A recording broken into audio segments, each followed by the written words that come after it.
بسم الله الرحمن الرحیم د کمپیوټر صفري کورس ته ښه راغلاست.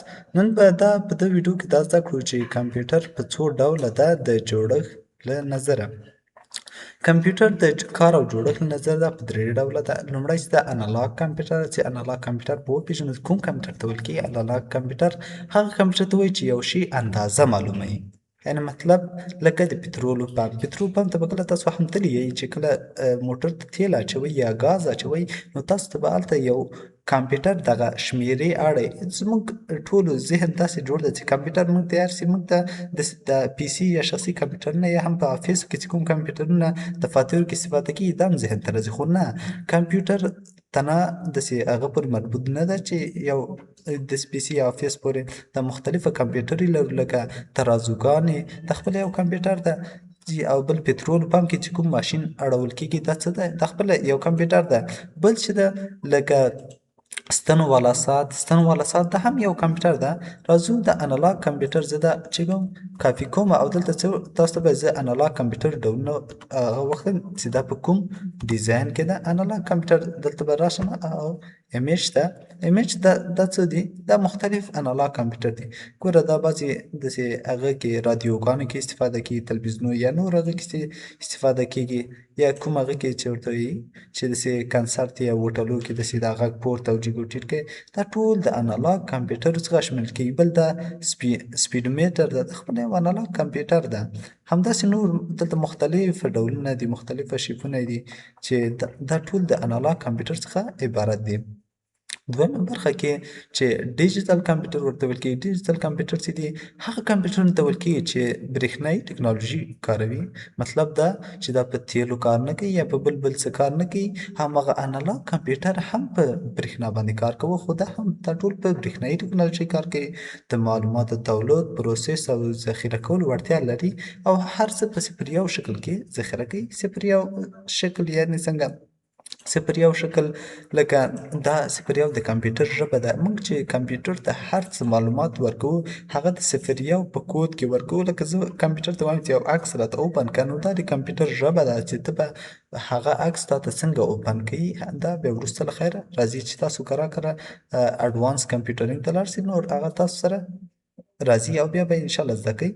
بل چې د ډیجیټل کمپیوټر کې لکه څه برقي تله یو ډیجیټل کمپیوټر ده. همداسې لکه اوسنۍ کمپیوټرونه دا خپله یو ډیجیټل کمپیوټر دي که نه. برقي ساعت یې خپله کمپیوټر ده خو کوم ډیجیټل ساعت ده. موبایل، ماشین حساب. لکه زه راځم دا ډیجیټل کمپیوټر تاسو ته وښیم چې کوم شیپونه دي عکسو سره یې تاسو اشنا اوسئ.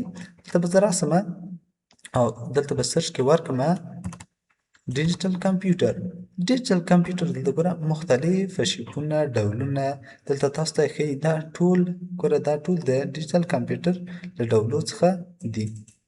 دلته ګورئ مختلف کمپیوټرونه دي. دلته دا ټول د ډیجیټل کمپیوټر له ډولو څخه دي. بیا دلته ټکنالوژي مربوط یا نور هغه چې دا ټول تاسو ته ښیي چې دا ډیجیټل کمپیوټر به څه دي مربوط دي. که دا زه شیپ باندې کلیک وکړم دا اوس ګورئ دا څه ده؟ ټول ډیجیټل کمپیوټر دي. مختلفه کمپیوټرونه دلته دي، شیفونه. حتی موبایل خپل هم چې ده یو ډیجیټل کمپیوټر ده. بل هایبریډ کمپیوټر دا څه شی ده؟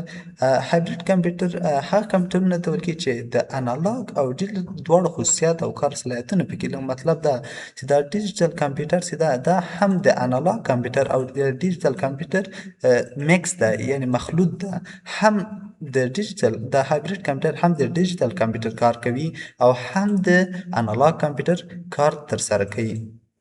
او بل چې ده لکه چې د زړه د ضربان ماشین دا د زړه ضربان چې معلومیږي هم شمېرې اړوي. انالاګ مربوط ده په برېښنا باندې کار کوي. هایبریډ پورې مربوط ده او چې موږ او تاسې ترې کور او دفتر کې ګټه اخلو دا هم هایبریډ کمپیوټر په نامه یادېږي. لکه زه به تاسو ته دا وښیم نیټ کې چې دا کوم ډول کمپیوټر دی. زه به دا پیس کړم. دا اوس ټول کوم کمپیوټر ده؟ هایبریډ کمپیوټر دی. دا تاسو چې دا کوم داسې هغه غوندې دلته مطلب دلته هغه وایي لپټاپ څه وایي داسې نوم ده چې لکه زیاتره انجینران یا نور په کورو کې زیاتره خلک استفاده کوي یا داسې نور هغه څه دي مختلفه کمپیوټر ډولونه دي چې دا ټول د انالاګ د کمپیوټرو په نوم باندې یادیږي. نو دا بخښنې سره هایبریډ کمپیوټرونه چې هم د انالاګ کار ترسره کوي هم د ډیجیټل کمپیوټر کار ترسره کوي. نو دا و د کمپیوټر د جوړښت له نظره. په بل درس کې به خیر د کمپیوټر د اندازې له مخې ووایو. نور ښه وخت ښې چارې.